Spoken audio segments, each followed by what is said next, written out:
I'm Wendy from Shiny Happy World, and I am going to show you in this video how to assemble the cute little puffin applique pattern. Here's how to do it.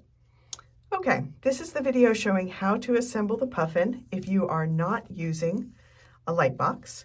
So I've got all of my pieces prepared. I'm going to show you what that means with this one. So I've printed my pieces, all of my pattern pieces, onto the paper side of fusible backed adhesive. That's my favorite is Heat and Bond Light. You can also trace it, but I hate to trace, so I print it. Then I fuse it to the wrong side of the fabric and cut it out on the solid lines. So on the inside of the pattern, you will see some dotted lines and some more solid lines. The dotted lines are placement guides that you are going to need to transfer to the front side of the fabric. And I usually use chalk, but on the white, the chalk didn't show up, and so I used a pencil. The solid lines are stitching guides, and so those are also going to need to be transferred to the front side of the fabric. And to do that, I almost always use a fine tip Sharpie. This is a permanent pen. That's okay, because I'm going to stitch over that black line with black thread, and you will never see the stitching again. And I have tested the Sharpies on many fabrics, and I've never had one bleed. So test it on your fabric just to be sure, but on the spoonflower fabrics that I use, I never have them bleed. Okay, so all of my pieces are prepared and ready to go.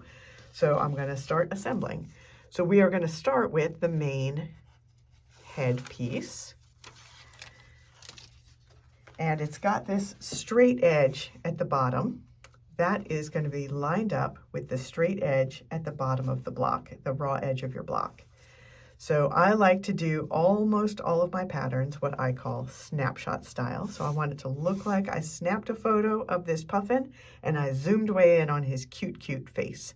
And so to get that illusion, I line that cut edge up with the cut edge of the fabric. So when I sew them all together, that edge is going to get buried in the seam allowance, so you won't see the edge. There won't be a raw edge there, and it will give the illusion of a snapshot with the body cropped out of it. All right, once we've got that, we're going to go ahead and put the face in, and I've got him a little bit over to the side because he has some beak pieces coming out. If that doesn't work out centered, we'll shift things around when we are done, but before we fuse. So we're going to cover up that chalk line, and as long as that chalk line is covered up, I know I've got a good amount of overlap. I'm going to go ahead also, well, you know what, let me do the rest of his beak in here so that we can adjust side to side if we need to before we put in too many other pieces. So this is the yellow part of his beak, and that is just going to overlap this white piece, and we want it to go back far enough so that this point lines up with the top edge of his head, lines up roughly, and this one lines up with the bottom edge of the white there.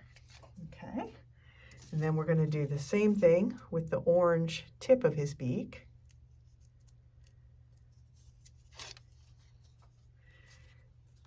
And we're going to cover up the chalk line and then get those points, those edges lined up. And we also want to line up his little smile, because I am going to stitch that. All right, and that looks pretty well centered, so I'm going to go ahead and put his chest piece in, because he has a little white chest. Same thing, we're going to line up that chalk line, and we are going to make sure these edges line up nicely. All right, then all we need now is his eye.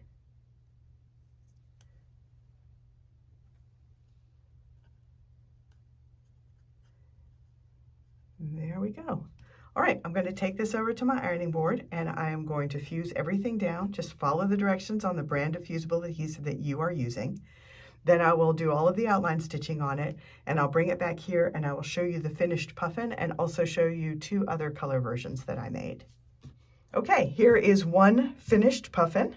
I'm going to show you a couple of other versions that I made using different colors.